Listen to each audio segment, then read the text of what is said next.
Kanina po ang guests natin ay mga kumakalinga sa mga aso at pusang nasa lansangan at napapabayaan. Ang mga bisita natin ngayon, konektado pa rin sa mga alaga natin. Mula sa Happy Life Organics, please welcome Mr. Joseph Villa and Ms. Rose Pangan. Kasama rin nila si Happy. Hi Happy, ang dami nating guests dito. Hello. Hi Happy.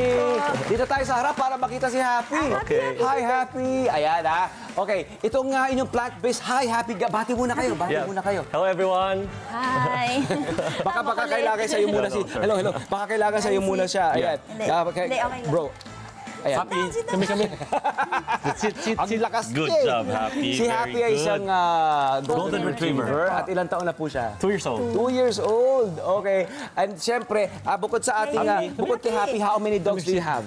Just one. Just one. Okay. Sa inyong pagmamahal sa animals at sa dogs, mayroon kayo nagginawang plant-based na solution para sa bahay, para sa mga personal na mga pangangailangan. Personal talaga. Personal ito. Personal ito kasi talaga yan ang part ng ating family. At may pet care po kayo na sarili niyo pong gawa. Ito po yun. Yes. Ayan. So, meron tayong home care, pet care, pati personal care. Okay. So, ngayon... You can stay there. You can stay there para... Ayan, para... Happy. Ayan. Sit. Karamihan natin is talagang nasa pet care tayo. Yes. So we have the waterless shampoo and conditioner, the eye wash, ear wash, grooming, disinfectants. So lahat ng pang-grooming and pandinis. Oo. And then, kailan nag-umpisa itong inyong company? Actually, way back. The company itself, 2017. Okay. Pero it's way back kasi I grew up using this product. Kasi dati, pag nag-general cleaning kami, sa morning, sa gabi pa lang ako papasok because of the fumes ng disinfectants, sa insect repellent. Kasi nag-asthma ako doon.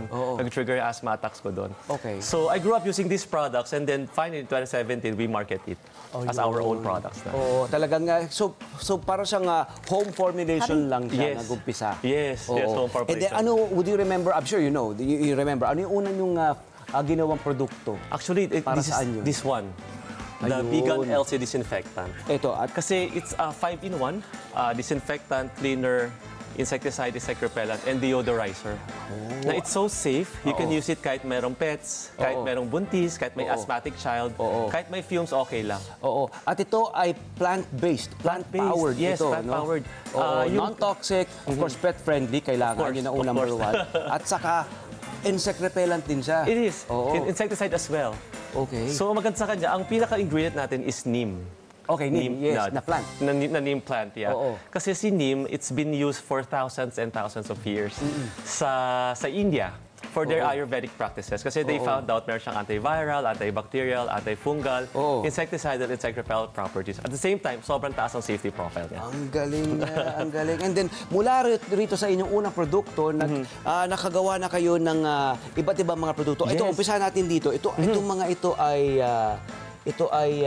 of course, these are the ingredients. Yes. Oo. So, para rito sa ating... For the waterless shampoo. May shampoo rin. Paano ginagamit ang waterless shampoo? Ito, maganda to. Kasi ang mga animals natin, particular na ang mga aso at syempre mga pusa. Di ba? Ayaw nilang nababasa sila, nakastress sila. That's true. At yun ang importante, huwag sila ma-stress At dahil ayaw nila nababasa. Paano nagagamit itong inyong... Actually, si waterless shampoo, it's very quick. Just spray, lather, and wipe. That's it. Naligo na sila. So, no need for rinsing, no need for bathing pa. No need for that. So, mag-demo yata kami later for that. So, ito naman, mamaya pakita natin. siya yung mga ingredients niya. So, as you can see, MDC oil, mother de cacao oil, coconut oil, aloe vera, neem oil, of course, and lavender oil. Yun lang yun. Yun yung mga ingredients. Tapos meron pang mga soap na ingredients na natural din. Natural. So 100% natural talaga siya. When you say natural, ito ay walang chemicals. So plant-based siya. Plant-based. Okay. It takes time, balita ko para makatumbok ng tamang formulation, lalo na kung plant-based. Yes, Kasi dito yung mga chemicals na may tamang chemical combination. Right. So, ang research ninyo, I'm sure, non-stop patuloy, no? Tuloy-tuloy. Just like any other product, just like any other industry, dapat tuloy-tuloy yung research and development natin. Yes. And, Just keep, And highly actually reliant kami sa mga studies, sa mga researches. Oo, kasi yun talaga yung pinaka-basis namin, yung mga clinical trials. Tama. Ayan, dito tayo, bro. Ito, para makita natin itong ating, ito pa, meron pa tayong... Zero naman. Pwede rin. Para sa mga cockroaches. ipis natin dyan. Nakagawa na rin kayo nito. bait na rin ito at saka ito rin pamatay ng mga ipis. Yung zero, ang ganda ng pangalan. Ito rin ang, ito may mga shampoo and conditioner naman siya. Shampoo rin naman to. Kailangan din may conditioner. Sa ating mga aso at pusa, ano pa ang dapat nating iniisip para sa kanila? Diba? Sa pagdating sa hair care, sa overall na wellness nila. Actually, number one is safety. Kasi, of course, yung mga pets natin, yung mga dogs and cats natin, they are our babies. So, syempre, we don't want to lose a baby, to lose a child, for example. So, number one is yung longevity nila. So, yung well-being nila. So, syempre, number one doon, yung safety nila. So, that's why we've curated yung mga plant-based na solution. Kasi, merong mga disinfectant, merong mga deodorizer, may mga antibacterial na medyo harsh yung chemical. So, we wanted magkaroon ng eco-shift, na maging plant-based siya, that it can do as such, pero mas safer. Tama naman. Yung commitment siya talaga, lagay na lagi natin sinasabi. At saka, ang mga aso at pusa, ito po sa pagkain nila, sa kanilang pagligo, or yung care, yung tamang care nila, hindi naman nakakapagsalita ang ating mga animals, di ba? Hindi naman nila kayang lumapit or tapaking ka, uy, pakainin mo ako, gutom ako, uy, paliguan mo na ako kasi kailangan ko na maligo. Ang initiative talaga ay dapat mag-umpisa doon sa human, sa kanilang mga owners. Kaya po ang mag-guide sa kanila Oo. As the owner or as the pet parents. Oo naman, di ba? Pet parents. Meron na rin tayo dito mga pet balm. May sabon na rin, may bar soap na rin tayo rito. Napakausay. Meron tayong bar soap. Di ba? How about other products? Ito pa. Ito naman para sa mata. Yeah, eye wash, ear wash, may wound spray, may pet spray. Oo. Ayun, Ayan, meron ding para sa wound, Sa wounds, yes. Itong ating wound spray, ano ang ingredients nito? Ingredients pinaghalo-halo natin, merong neem, merong calendula, merong mga aloe vera din.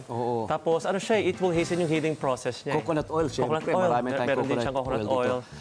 Ang napansin ko, ginagamit mo yung ingredients din na syempre intrinsic sa ating bansa. Yes. We have a lot of coconuts. So That's true. That's true. Actually, we're proud to say na nag-export tayo sa US. Nice! Ng mga products natin. Yun. Talagang, actually, we're proud na talagang wina-waiver natin yung flag natin. At marami kayo natutulungan, hindi po ba? Marami tayo natutulungan ng mga Pilipino. You create jobs for them. For sure, opo. Oo naman. Okay, excited na ang ating mga kababayan sa demo. Paano ba gamitin itong, anong gagawin natin? Waterless shampoo. Oo. Sino bang model? Si Happy. Happy. Okay ba na ikaw muna? Yeah. Sige, kindly. Dito natin i-position. Diyan na lang siya. Kami na lang mag-a-adjust sa'yo, Happy. Ayan, Ayan. Ayan. So, paano gamitin ito? Meron lang tayong... So, we just need... I will stay away at baka nasa-stress na din niya ako kilala eh. Sit. O baka naamoy niya yung mga pusa ko. Naamoy niya. It's okay, Happy. So, very simple lang siya. Oo. Very, very simple. Ito na, nakaisa siya, Rose. Yan. Ayan. So, itong ating... sa mga nakikinig po sa Radyo Agila, meron po tayong special guest dito, si Happy, the Golden Retriever. At dinademonstrate natin kung paano gamitin ang kanilang produkto, ang kanilang waterless shampoo. Yes. So, spray lang yan. Spray lang siya. Then, you lather. Tapos pabulain nyo lang siya. And then, bango niya na. Oo, may bango nga eh. Very pleasant din yung Then after that, important. ila-lather lang siya. That's very important yung pag-lather sa kanya. Kasi na doon napupunta yung bonding nyo rin eh. Oo. And then after that, wipe lang siya ng clean cloth or blower. Oo. And then that's it. Naligo na sila. That's it. That's it. Okay. So ang prinsipyo nitong ating waterless shampoo ay bukod sa hindi na nga sila nasa stress, 'di ba? Dahil lang sa tubig, 'di ba? Ayaw nila na may tubig at iba namang aso gusto naman nila naliligo sila, no? Pero talagang karamihan hindi. Para masiguro natin na hindi sila nasa stress, waterless shampoo ang pwede natin gamitin. Saka for people on the go. Like sa mga condo living, dwellers. Yes. Oo. Or matapos silang palakarin sa lapa, pwede punasan, i-spray yung post nila. Before after walk. Oo. At ang nangyayari, umaakyat, ina-absorb nung lather yung dirt, yung dumi na nasa by way of lathering, nila. so diba kinukuskus siya, umaangat yung dirt.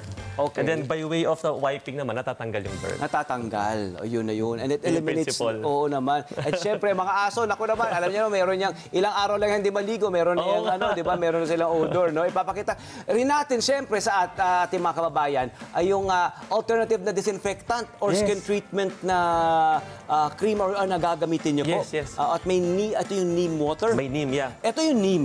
This is the neem. Ayan yun. From the neem tree. Ayan, marami dito. Marami siya. And of course, the MDC or the Madre de Cacao. Yeah, Madre de Cacao. Ayan, no? Pero marami to sa atin. Oo. Very intrinsic sa atin sa Philippines. Yes. So, nag-pre-boil kami ng neem water. Papakaluan lang. Yeah, so parang Yung sa dahon. mortar and pestle, lalagay lang siya, then didikdikin. Okay. Para malabas yung juice. Okay. Then ilalagay siya sa boiling water. Oo, kailangan diktikin. Dikdikin para Okay. lumabas yung juice niya. Okay. And then ibo-boil lang natin for a few minutes. And then after nun, ilalagay na natin siya isa-set aside para lumamig. Then we can transfer it to a container. Okay. So dito, neem water na siya. Oo. Then sa neem water, we'll just get a bottle na merong laman na Okay. water. Oo. So ang ratio niya is 1:5 or 20%. Oo. Regular na water lang yan. Regular From the water faucet, lang. pwede yan. Regular water lang. And then just put it here. Ang ratio niyan is like 20%. Oo. So 1:5. Okay. So kunwari sa bottle na to, let's say it's 100%. Na tubig. Siguro eyeball lang 20%. Oo. So kung Lalagyan 100% liquid yan, 20% nitong ating neem solution, Yeah. tapos 80% nito yung tubig. Yes, 80% tubig na. Oh, Then sige. from there, yun na siya. Lalagyan natin ng water. Tapos may water na din ito Yan. sa loob. Tapos Then we can yun. spray na ito sa mga pets natin. At Just shake. ang disinfectant ay yung mismong neem leaves. Yung may antibacterial properties Actually, siya. studies have shown si neem in itself, antiviral, antibacterial siya, antifungal Okay din lang. siya. And insecticide, insect repellent din siya. So, pwede Galing. siya sa mga mange, sa mga galis, sa mga dogs natin, pruritus, allergies. Yan, yun ang ina-address. Yeah, kapag infested din siya sa Oo. ticks and fleas, pwede rin to. Pwede Na rin. very safe, na very safe. Oo. Actually, ang dami ang studies, sobrang dami ang clinical trials Oo. na talaga pertain si neem. Oo. Then from there, pwede na siya isang spray na.